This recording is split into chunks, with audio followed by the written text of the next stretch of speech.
Good day and hello, critters, new and old. My name is David, this is Mana and Maple, and in this video, I want to show you all the lore that I think we need to know before the game begins of Episode 2. There's a lot to cover, and we're going to start with big stuff and kind of pull it down into personal things. What we're going to be doing with that is just looking at larger organizations and places and geography, and then moving down into something else. So before we get started, I just want to say that I want to thank everyone who's been starting to subscribe to me so far. If you like what I'm doing and you enjoy the methodology that I have, the way that I think, the way that I present, the way that I animate myself to kind of bring more into this conversation, hit the subscribe button. I enjoy it. It helps the channel out. Hit the like button. It helps the channel out. But most importantly, what I want most of all is comments telling me why I'm right, telling me why you agree, telling me why I'm wrong, correcting me on lore, because that's how we learn and grow as a community. Without further ado, we're going to step into today's presentation. I'm so sorry. It's a slideshow. But lore, what is it good for? Absolutely everything. It builds worlds, it sets scenes, it is the tapestry of the things that we love about Critical Role.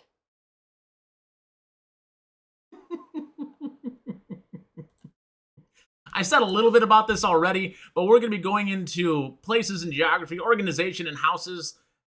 Thjazi Fang and the people who came to mourn him. Where were you in the night he died? Kind of like the little plot problems inside there, and then loose connections and possible quest lines. At every instance, I'm going to be pulling the camera back, and we're going to be talking about some theories that I have about each individual item. If I don't have any theories, we're going to move on, but there are a lot of things that I've been thinking about for a couple days now, and I think that are important, maybe got missed in the details, because there was a lot to unpack inside Episode 1. Ahriman is packed full because Brennan Lee Mulligan is a phenomenal creator of lore. He is a very well-read individual, and he loves to create complex things in all the games that he runs, and I am glad that I get to be part of pulling that apart for Critical Role as a fandom. Not as the Critical Role themselves, as a fandom. So let's jump into it. Chapter 1. Oh, the places we could go! There's a lot to read on here, and I get that, but we know a few things. We have Dol Makyar, which, as far as I can tell, is the seat of the Orcish Empire. It sits on the eastern edge of the lands of Kahad, which I think are the lands that the Orcish Alliance, or even the Alliance of the Shapers' War, sat in. We know that there's a river that runs through it named the Vrosh. We know that there's a mountain range that the Guardian Wall, the people carved into the Guardian Wall, are holding up as if keeping the mountains of Kavros at bay. We know of a empire called the Obradimian Empire. I'm not sure that I'm spelling that right. If someone could go ahead and tell me if I am, and if I'm not, please correct me. We have the Mournvale, which is where Valis' character is from. And we have a, in passing reference, Pacitar, a realm itself. Inside Dol Makyar, we have the Guardian Wall, and that was talked about inside the opening monologue of the Cold Open. We have other locations inside there. We have the Rookery, and that's where most of our scenes took place around the funeral of Thjazi Fang. It's on the eastern edge of Dol Makyar. Inside there, we have the Fang home, where a lot of these scenes took place, and then we talk about the Dithyram of Azgra. Dithyram is a real thing. Dithyram, I looked it up. Dithyram means a song or a heraldry of something. So that theater is named after Azgra. I don't know who that is, but that is someone important who had a theater named after him. We have the Tanners, which is known as the Tannery. It's a very rich place of leather smells. Not rich in money, but rich in texture and smell. I loved the description of that place. I love the smell of brand new leather. We have the Pentaveral, which is a place of learning. We know a little bit about that from some documentation that was caught in some B-roll footage from the campaign reveal. And then we have the Fae, which is a dive bar that Murray Magnuson frequents on Tuesdays and Thursdays specifically. Outside the city, realms far and wide, we have the Oberdemium Empire, and that's where Loza and Tior went to and spent a considerable amount of time, and where they returned from at the beginning of episode 1. We have the Mornvale, and it's a place for a sect of elves. I just want to say, I think the elves in the Mornvale fought on the side of the gods. I think that the scarring that, and I'll get to it a little bit later, but I think the scarring that Bayless has is actually from the Shaper's War. And she got it fighting for her god. And that's why she has this kind of feeling around her that she hates what they have built, because she remembers a time when life was beautiful and gorgeous. And I think that's because she had one of the good gods. She had one of the gods who loved her children, and so her whole viewpoint of the gods is skewed away from where the orcs were. The orcs are the inciting race of this particular war. The orcs armed the alliance against the gods, against the Shapers, with weapons and armor that could withstand their power and kill them. And so Mornvale is probably named or renamed after the fall of that god, and probably all those elves fought on the side of the Shapers because their god was benevolent to them. Anyway, back to the thing. Pacitar is Pine Bro is where Cadigan first heard about Thjazi's capture. Pacitar, Kavros is the mountains that sit to the west of Dol Makyar on the east side of Kahad. And Vrash is that river that kind of runs down. If you look at the artwork of Dol Makyar that they had right before episode 1, that river, you can kind of see it coming down the mountainside, and you see all the towers and all the buildings of Dol Makyar come down around that specifically. I believe that river and the place that it pours out of, and the fact that I can see multiple waterfalls inside the artwork, that is why it is so wet in Dol Makyar. Okay.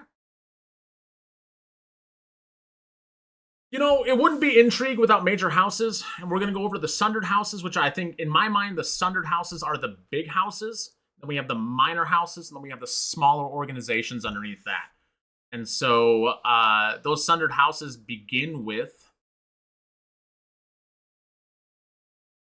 Taconis, who I think is the major house. And I believe their colors are purple and black. Could be wrong on that. We don't know a lot about Taconis overall. We know that they were involved in the Falconers War, Falconers Rebellion. On the side opposite the Falconers Rebellion, we know that Octus is in line for that particular family. And I think, and I could be wrong, but I think that they were the house that granted clemency to Thjazi the first time around, directly after the Falconers Rebellion, and not the house that had anything to do with what's happening here. Then we have Halavar. They focus on a new belief system, and it is revealed through conversation that they're a little bit at odds with Taconis. I think there's a power struggle happening here. I think that's why they created the Candescent Creed. They are located in the Via Aurora, and their colors seem to be teal and white. I could be wrong on that, but teal, or like a soft blue, green, and white. Royce, Keepers of the Golden Orchard. I want to redact that ever so slightly. I think the Golden Orchard is the name of their estate. And we know that it's slightly diminished. And there have been a lot of connections with Royce in conversation to the Door to Fairy. Their colors are green and gold. They are of the major Sundered houses, they are the least of the 3 that we know a lot about so far. Other than Lady Aranessa is a part of that. And by relation, Hallandel Fang is also by relation not a honored member of the Royce family, but is a extended member of the family of Royce. We also have Einfassen and Cormorant. Those were mentioned in the monologue. We have heard nothing about them outside of that, and I hope to fill that in a little bit later. Taconis, we don't know a ton about them, and I hope that the longer Octus is involved in this game, we learn more about what I think is the major house of Dol Makyar. The one that is really the big player, the big, or tied for first, tied for top. I don't really know a ton about that. Next up is Halavar. We know a lot about Halavar. We know that they fought with Taconis in the Falconers Rebellion. We know that they're trying to crack the nut of Dol Makyar with their religion. We know that there is it is a very matriarchal house where the Photarch, the grandmother of Wakander, makes and calls all the shots and has a plan in mind for it. They come off as lightly evil, and I think they're going to be a main antagonist or a main bad guy organization inside this, slowly kind of whittling away at what the characters are going to be doing. And I kind of feel that way for a few reasons, but let's have that in a different conversation. I think Halavar is doing a few things. I think that they're the ones who led the capture and execution of Thjazi Fang, and they did that to diminish Taconis's foothold.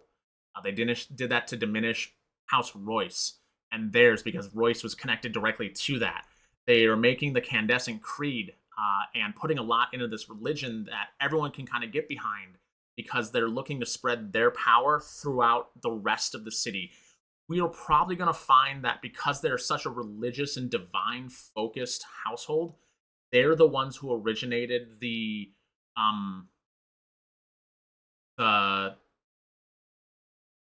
Arcanist problem. The idea that some magic is bad. The idea that some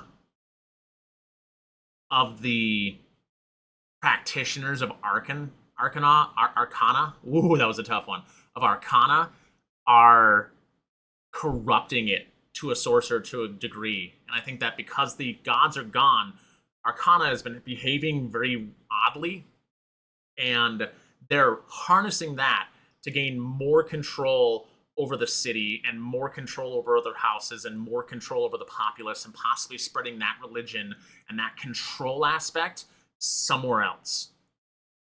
But that's just what I think. We can kind of see that I think that that's a little bit more true than it should be, because we also see that they have connection to demons at some point in time. And I personally think that they're lying to Wakander about him being a cleric, and it's the family, it's the Photarch specifically, and the way that she has a hold over his father and his mother in telling him things. He has this worldview that is one way, and it gets squashed by the Photarch so far at least twice. And I think it's been happening his entire life. The Candescent Creed. I don't know if anyone saw the cooldown from episode 1, but Sam Riegel made this religion. This isn't Brennan Lee Mulligan's thing at all. This is really Sam Riegel being a religion nerd. And I had no idea that he was a religion nerd, but he's a religion nerd, and that's fascinating to see. They have sayings like, may the beam reach you, all is in the light, may the light reach you. This is a religion that believes that when you die, you don't rejoin the earth, which is the Orcish religion, the Orcish old path, believes that you rejoin the planet. It's very much a druidic, holistic, very, you walk with flowers for the rest of your life, and you are part of the cycle of rebirth of this planet. Whereas the Candescent Creed that believes that you die, and you make the sun brighter. Your death makes us all shine in the light more. Your death makes us all look better. That is an odd way to think about death in at all. And I like the fact that Sam came up with different chapters, different books, different verses, and they quote those a lot. I think that's interesting, and I think that this is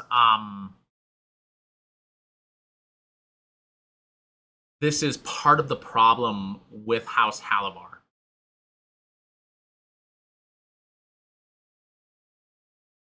Uh, Royce, we know that Royce is a fading power. Lady Aranessa has said as much. Their colors are green and gold. Their estate, like I say inside here, is the Golden Orchard. I think I think that they used to be the house with the connection to the door to Fairy, and that might be the big reason, like, why Lady Aranessa Royce married Thjazi Fang in the first place, because he was a hero of the War of Axe and Vine, which is, I believe, when the door to Fairy got shut. At some point in time in the history of this world, this civilization started to see connections to immortal beings as bad. And in that connection, let's blow this guy up. In that connection, these people, because immortality was given to a select few, they probably closed the door to the realm of Fairy, which is essentially the Fey realm, in order to solidify power inside the mortal races so that they could build the world that they wanted without immortal beings interfering in any sort of way overall. That's end of that rant, end of that one. Their colors are green and gold, as far as we know. And we know that Lady Aranessa's grandfather joined Taconis on during the Falconers Rebellion, and she has regrets that she didn't go and run away or join Thjazi at that time. Einfossen and Cormorant, they were brought up in the cold open. That's all that we know. This will get filled in more as we know more about those particular houses or what they were able to do or what they did. The smaller houses, or the houses of the people who don't mean as much. We have Loy, and I'm going to put them first because they are local to Dol Makyar in the first place. This is the Orcish House of Smith and Suit, and I believe that they are the ones, and I think it was said earlier with Taisha,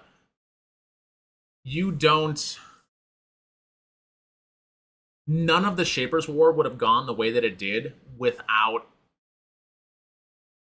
the Loy family, and I think that's why I believe that they armed the rebels, the army against the Shapers with weapons that could kill the gods, and they sit on that glory and that connection as their means of having power in a city that is slowly slipping away from them. Davanos is a vassal house to Royce, headed by Sir Julian Davanos. Their colors appear to be... Oh, the colors of Loy are red and black. The colors of Davanos appear to be purple and red. And we know that at some point in time, the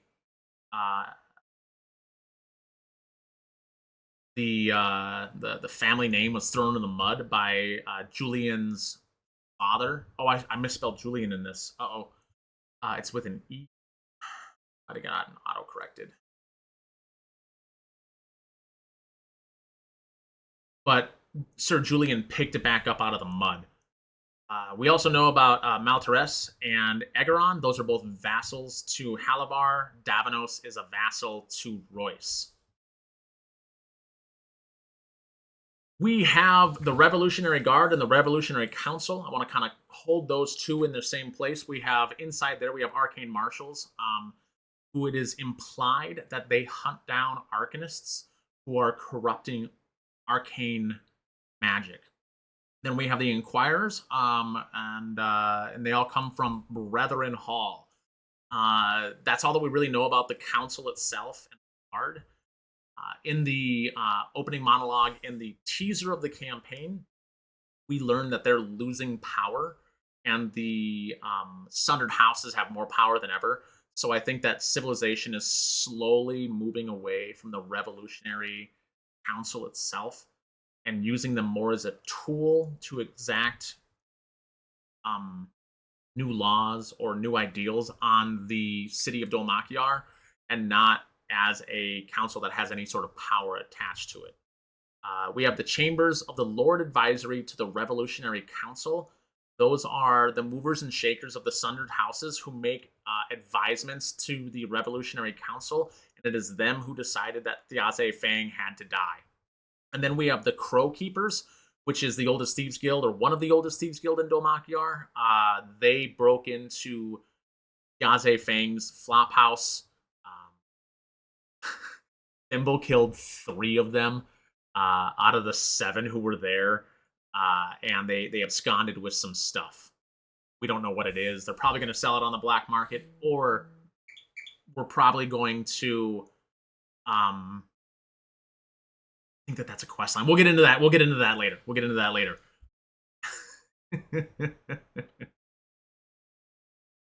The species that we have seen, I could be wrong. I think I've named all of them. Orcs, half-orcs, humans, fairies, dwarves, elves, gnomes, and beast folk. I'm combining all beast folk into one category, and there may be more beast folk subspecies out there. But right now we've got a boar man, and we've had Teor, who is a lion man, and they've been described as beast folk as the whole. Here we have Orcish customs. I'm slightly obscuring the bottom corner of this, but the Old Path is the druidic tradition in the Orcish traditional way of the world. The Old Path talks about returning to the earth. The Old Path talks about it is I think where a lot of the druidic power comes from, and I think that power is gaining traction in the world because the gods don't exert so much divine power over the world. We have a Farum, which is the wake in the lands of Kahad, where you begin that grieving process as soon as possible. That intersected with the Old Path, I think, is what creates that protective, that layered protective shield around Thjazi Fang that is broken when Julian spits on it. And a bohemian lifestyle. I think it's an offhand comment by Brendan Lee Mulligan, but I did notice that orcs they pair together easily, but they don't get married together easily. And I think that that's a wonderful way for a society who is more connected to the planet to be, where we see a lot of good feeling between spouses. We see Lodi, and Taisha talking to each other very friendly-like, even though Hallandel Fang is the father of both of their kids. Oh, and we see that Thjazi is a half-brother to Hallandel. They have the same father, but separate mothers, which I think is interesting. We're on to Chapter 3. We're going to talk a little bit about what we know about Thjazi Fang, and the player characters and the non-player characters that we know. But we're going to get into that. Thjazi Fang is an NPC, but he's also the inciting incident. An inciting incident is the thing that brings everybody together. And in this particular instance, the instance is the death of Thjazi Fang and the funeral of Thjazi Fang. But he himself, although an NPC, is a pivotable.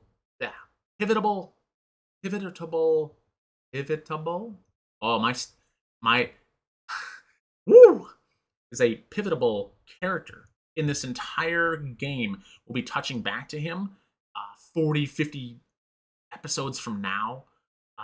and everything that he was trying to do will be spread out amongst all the player characters, and that's what we're going to be exploring throughout this game. Hero of the Axe, War of Axe and Vine, a fighter in the Falconers Rebellion. He was captured once but granted clemency, and I think it was from Taconis. Correct me if I'm wrong. It was, for me, I've watched that episode 4 times, and it was very not specific. He was sentenced to death by the Chamber of the Lords Advisory to the Revolutionary Council for the crimes of traitor, arcanist, murder, befouling, arcanism, theft, skullduggery, and sedition. Loved a drink called Yargraz, and he married Lady Aranessa Royce, but they are separated but not divorced.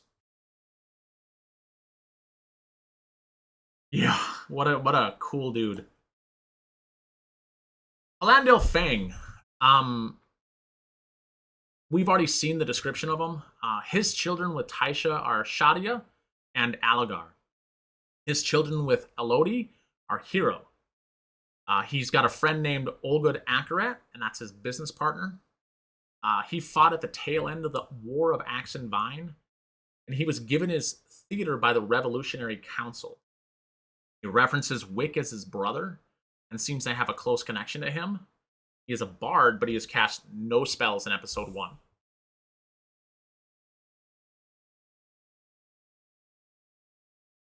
I'm not going to guess on Liam's subclass. That is something that has been talked about ad nauseum inside other videos. I'm not going to touch on that. He's probably a tragedy.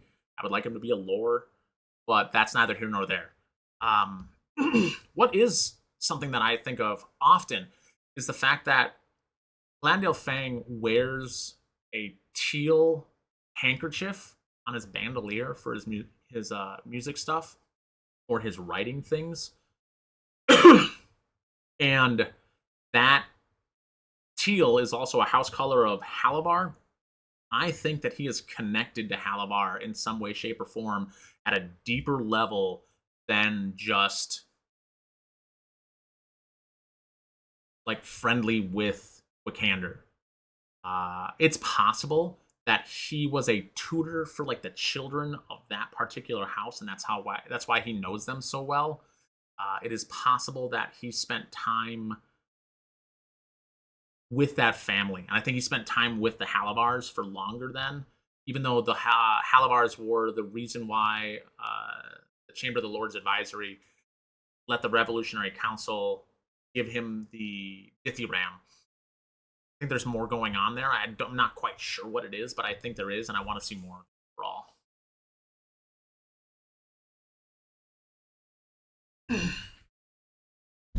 Next up, we have Taisha Loy. She's a druid of the Old Path. She has been taking, and this isn't a bad thing, but she's been taking a lot of narrative and artistic liberties with plant growth, specifically the enrichment side of that, which typically takes 8 hours to cast. But her relationship with Brennan Lee Mulligan is such that narratively they'll just let each other do those things to kind of build more atmosphere inside the scene, and I think that's really cool. She's also used a wild shape to summon a wild companion, which is out of Tasha's Cauldron of Everything, which means that she has a little bit of she's got a helper. I think because this campaign, and I could be wrong, I think this campaign is going to be a very city-based campaign with not a lot of travel outside of that city for at least the first, 10 levels. That everybody knew that and built characters that are good for city exploration, city combat, city intrigue. She's working with Octus. It has been brought up in a few things that she might be tutoring Octus. She might have connections too with her druidic information to the Pentaveral, and that might be where she knows Murray from, because Murray works there. I don't really know a lot about that, but I think that the connection between Taisha and Murray is through the Pentaveral, and Taisha met Murray either through social circles because her family has a lot of weight but not a lot of money, and Octus's family, the Taconis, are a very influential family overall. She has children with Hal and Shadia and Algar. Her eldest son Algar is studying with Sir Julian, and that speaks to a connection that they have, uh, possibly before any of the events of episode 1 happened. She is a druid.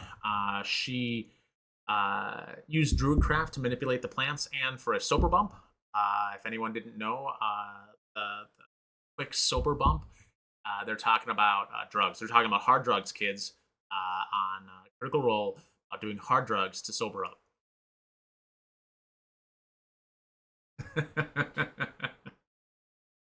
Octus Taconis, he's umpteenth to the throne. Some people are hoping that he's not quite a necromancer, but might be a plague bringer subclass. I think that he's still a necromancer. I think that Pincushion is his familiar that he built himself. With Taisha, they were supposed to be on the road out of town with Thjazi if it had all gone to plan. The spells that he has cast is Disguise Self and an Unknown Glyph. His edginess, I think, means that he's a fighter. Like his, I don't know who you are, and I'm going to do a spell, I think is a fighter characteristic. I'm probably wrong, but I think Octus, for all he is a awkward, nerdy, dweeby little guy who is fascinated with death, his first instinct is to fight, not flee. Which is why on the way out of the Fang home, he told Tyranny and Wick that they aren't welcome there. I think that is so good. So good. Anyway.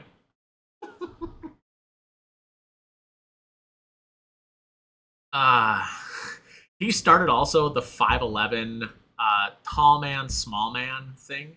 A lot of people ended up being 5'11" in the game, described as tall or small when it's 5'11". And as a guy who's 6'4", 5'11" is small.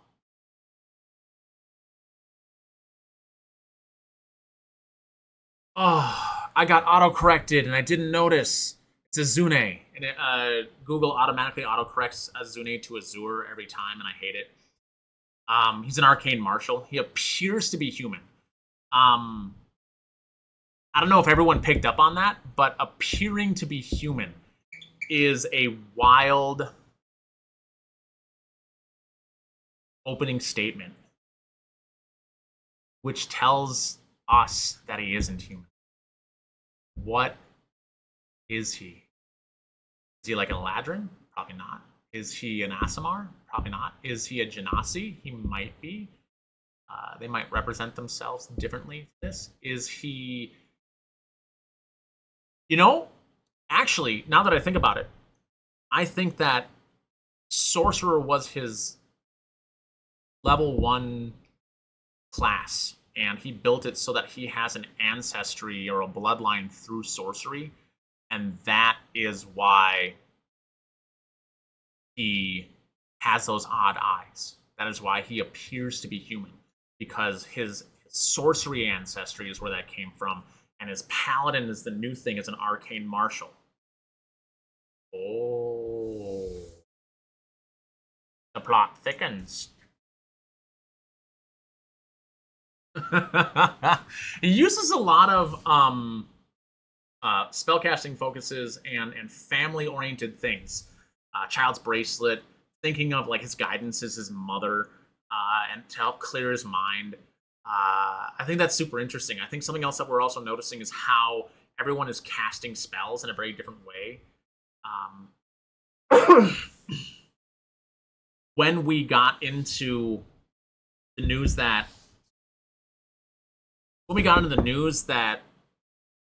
the Mighty Nine, they were trying to make Caleb cast spells in an interesting way. I think everybody who's involved inside Campaign 4 took that to heart, and we're seeing spells cast in a very unique manner for each individual spellcaster, which is cool. shows a connection to arcane or divine or primal that is different per person. A more personal way to do that, and not a practiced. Everybody does this way.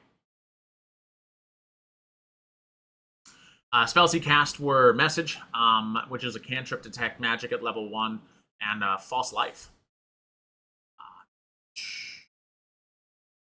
Teor, not Teor, Teor Pridesire, not a Fury. Not a furry, but brings the Fury. Oh, that was a tough one. He's 6'4", and a lion man. And I was wrong. I was wrong. I admit it. I was wrong. I incorrectly called him a wolf. God, I'm dumb. I feel stupid for that, but it was a slip of the tongue, and I am still sorry about it. Loza refers to him as a Nama. I'm unsure what that means. That could be an orcish word. That could be a word for the type of beast folk he is, and I kind of want to dig deeper into that, but I'm not entirely sure. Spent time in the Oberdemian Empire with Loza Blade, and was a friend to Thjazi, Thimble, and Azune. He's a paladin, not sure what type. He misspoke and said he was going to do lay on hands, and said, "Oh no, sorry, no, cure wounds." Does he not have lay on hands as a paladin? That's really interesting. I want to say with Teor, his instinct to, and the way that he seems to be built into perception and insight rather than athletics, and as you notice, he only had like a +4 to athletics, and as a paladin with that high strength, he should have at level 3 more than 4 in there. So I think that he's actually a seeker schemer oriented paladin, someone who is, as a vanguard, set to look out for trouble and not set to look out for danger to fight it. I think that's why he has no weapons in hand. He's probably going to be a pugilist. He probably took a fighting style that is hand to hand so that he could do divine smites and things with his hands. Rad as hell. So cool.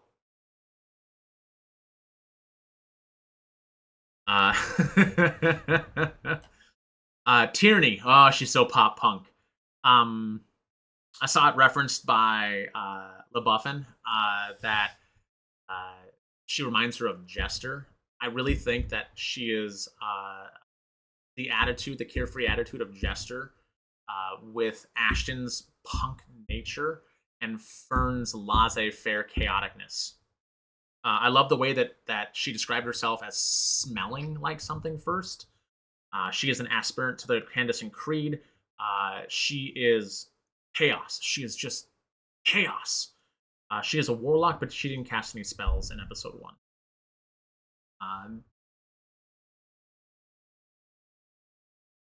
The amount of people who were able to cosplay her, which is one so far, 2 or 3 days or 24 hours, 48 hours after episode 1, is mind-boggling.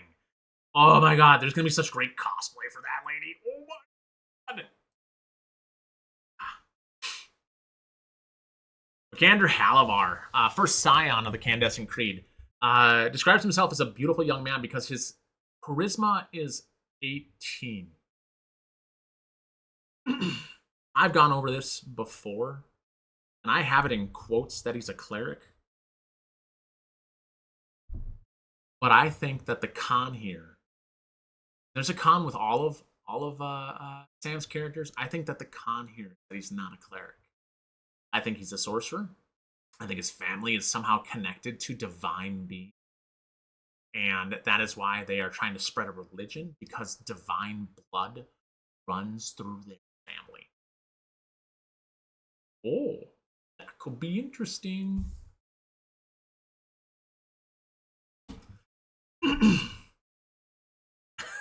And he's got these pearlescent tattoos over half his face. He screams not a cleric, and also not completely human. It's just so blatantly right there. Thimble, we saw Thimble the least next to Valus. the least amount of screen time, and Thimble is such a powerful character, and I think it's because Thimble is Laura fucking Bailey. She became mortal when the door to fairy shut. She is responsible for creating a glyph to make Thjazi invisible and then Misty step out. And I say invisible and Misty stepping out because in the cooldown, Brendan Lee Mulligan did say that. So if you got access to Beacon, look at the cooldown, watch that. You'll see what I'm talking about.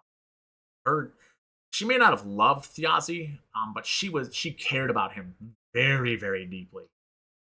She was with Thjazi when he stole the Night Song. And as a 4-inch tall fairy, she killed 3 people. 3 people. 3.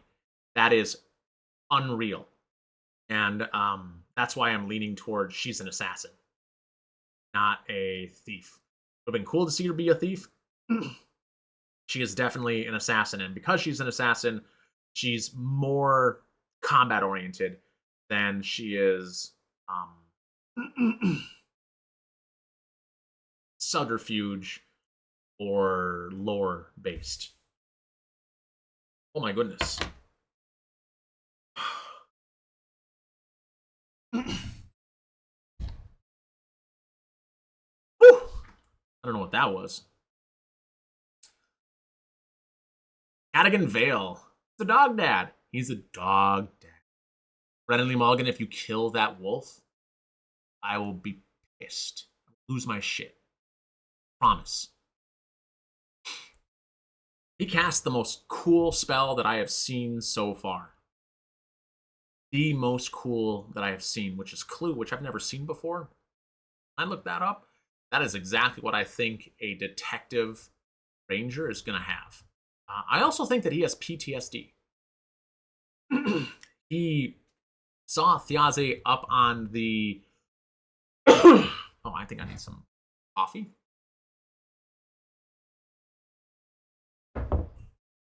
Yeah. He saw Thjazi up on the Hangman's Gallows and fantasized about killing him, but knew he wasn't good enough. Died own fantasy. His hand tightened up on his club, and Wulfric calmed him down. Cadogan drinks because he has PTSD. That's my thought. That's my theory. Cadogan has seen a lot of pain, suffering, and heartache in the world. Drinks to cope with it. Not healthy, but Wulfric is his service dog first, and his combat assistant second. And that's just a theory. PTSD is no fucking joke, right? And service dogs are wonderful people who need them. Period. Of story. Sorry.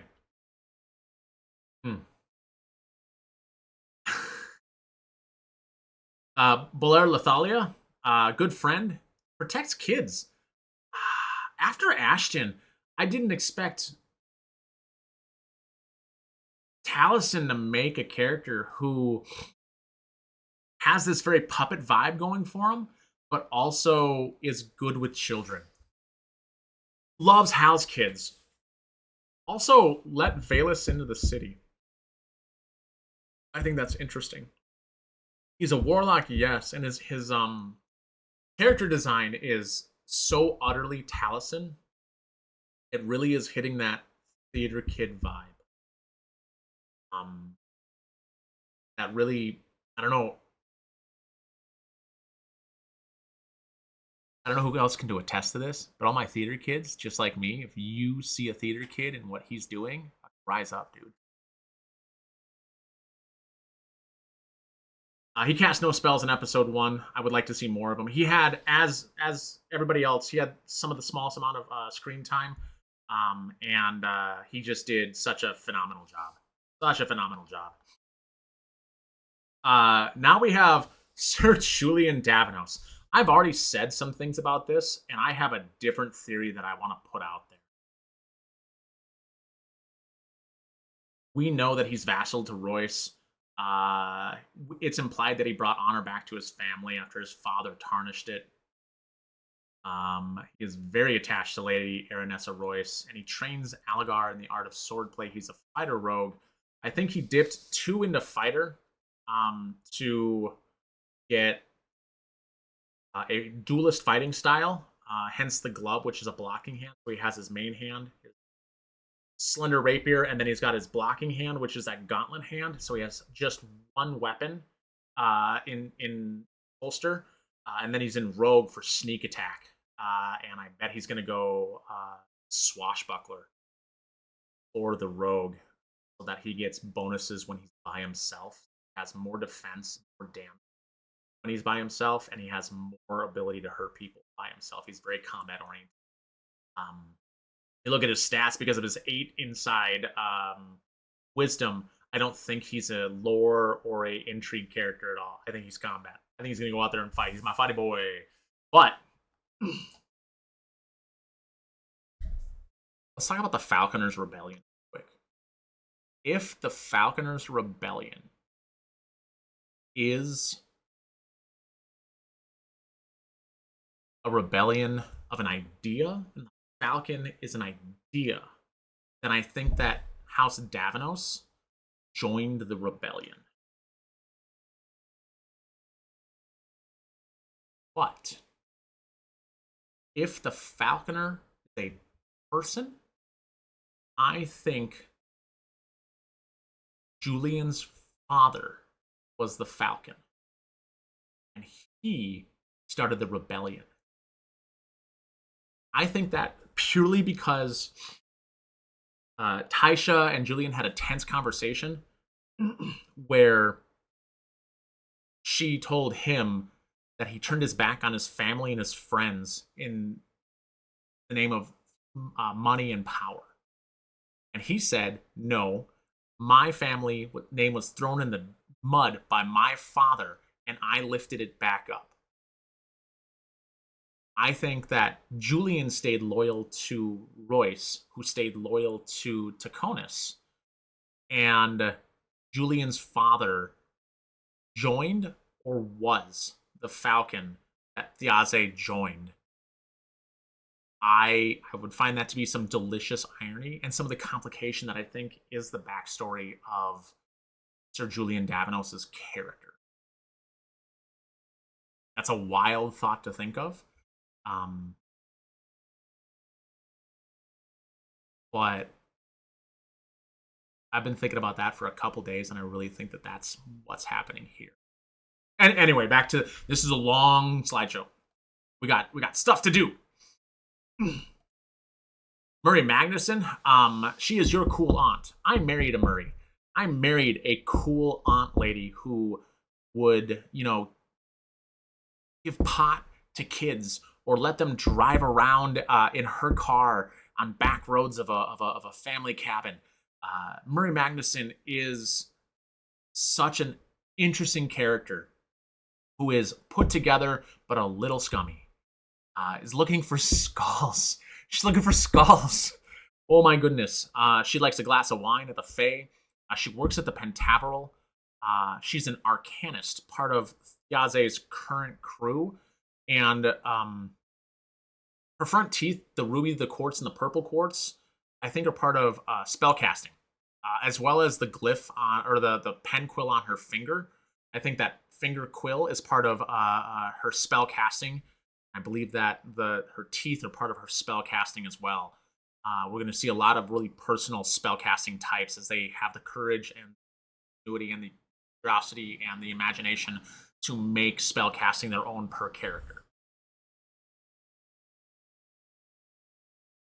Valus. She's a sister of Salandri. She has the smallest amount of screen time. Her design is so cool, you guys. It is just so amazingly awesome. And I said it before, but I'll say it again. Those arcane scars on Valus are from the Shaper War. She fought on the side of Salandri.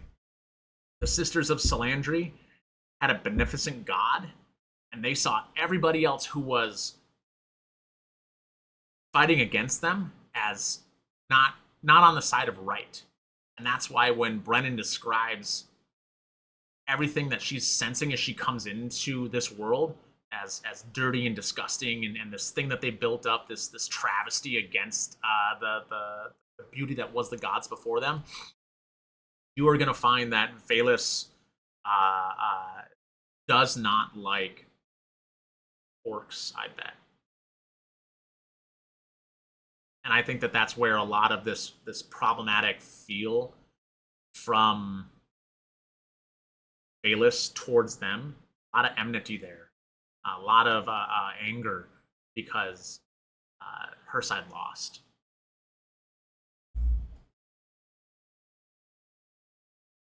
Didn't cast any spells in episode 1. Non-player characters. We have Shadia, daughter of Hal and Taisha. Taisha, I'm so sorry. Aligar, son of Hal and Taisha. Elodie is the second spouse of Hal. She's a rich merchant woman. And maybe how Hal is able to afford the house that he has. Well, I don't know. Hero, which is the daughter of Hal and Elodie. Half orc, by the way.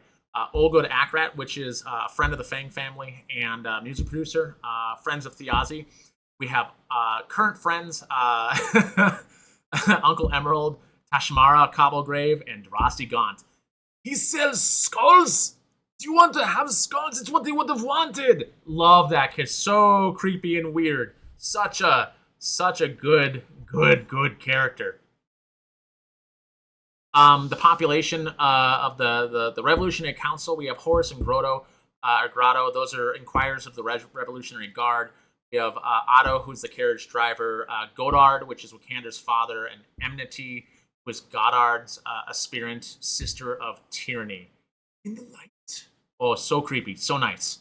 We have the Torn Banner, which is who, during the War of Axe and Vine, who fought with whoever was inside there, Loza, Thjazi, Hal for a little bit, Teor, and Thimble too.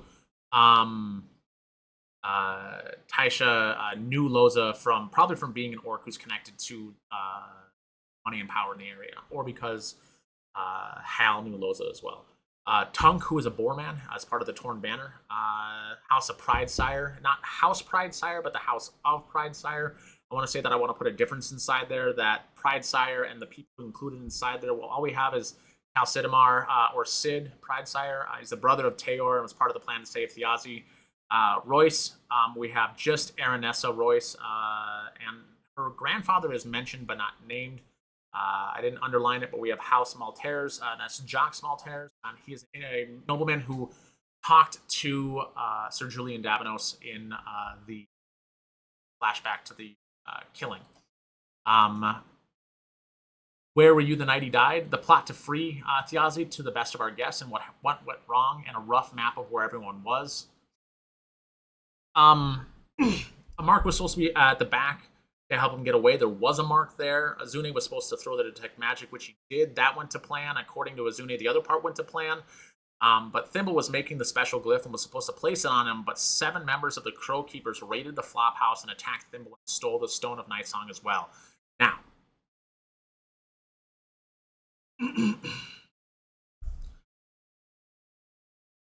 we only know that 6 people were possibly part of the Crow Keepers, and I think that 7th person was a member of House Halavar. That's a personal thought, but I think that the Crow Keepers is the Thieves Guild where the murderers went in there and they were hired, and someone from House Halavar in better clothing are the ones behind the raid overall.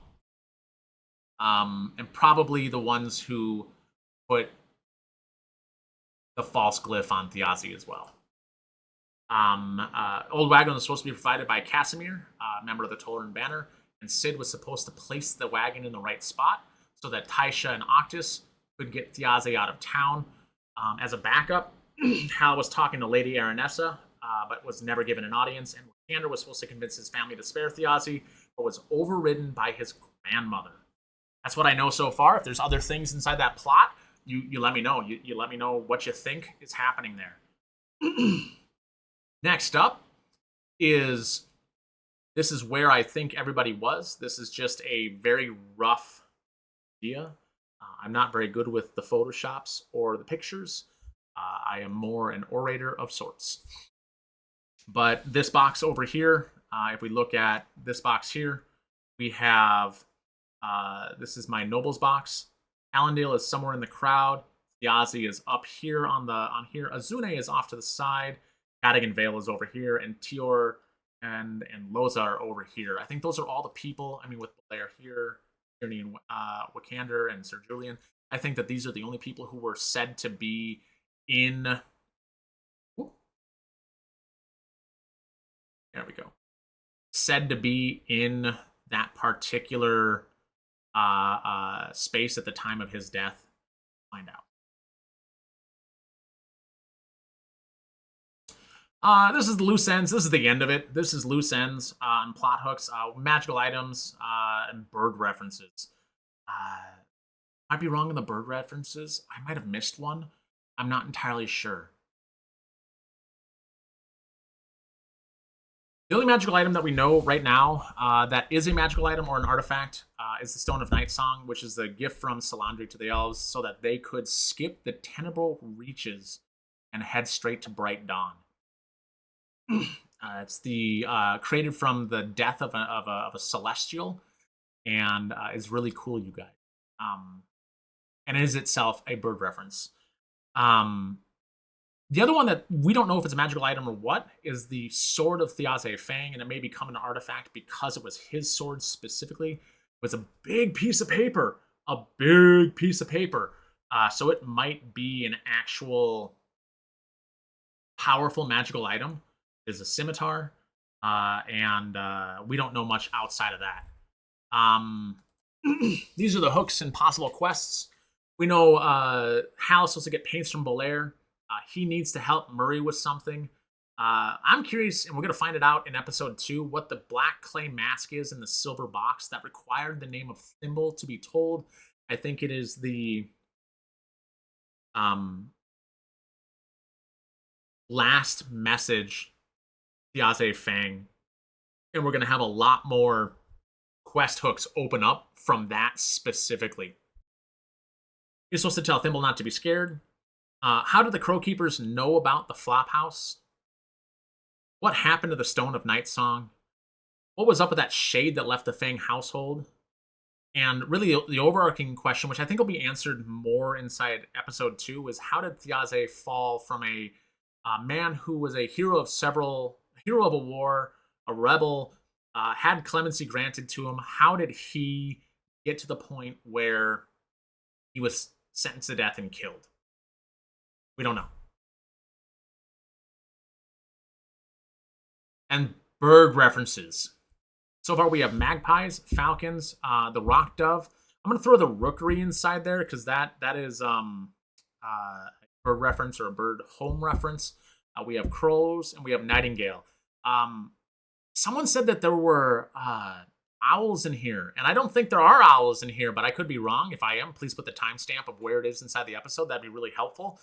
I know that Brennan doesn't like owls as a messenger because he has said as such that the wizarding world in the franchise that shall not be named uses the slowest bird to transfer messages from home to home. Ugh.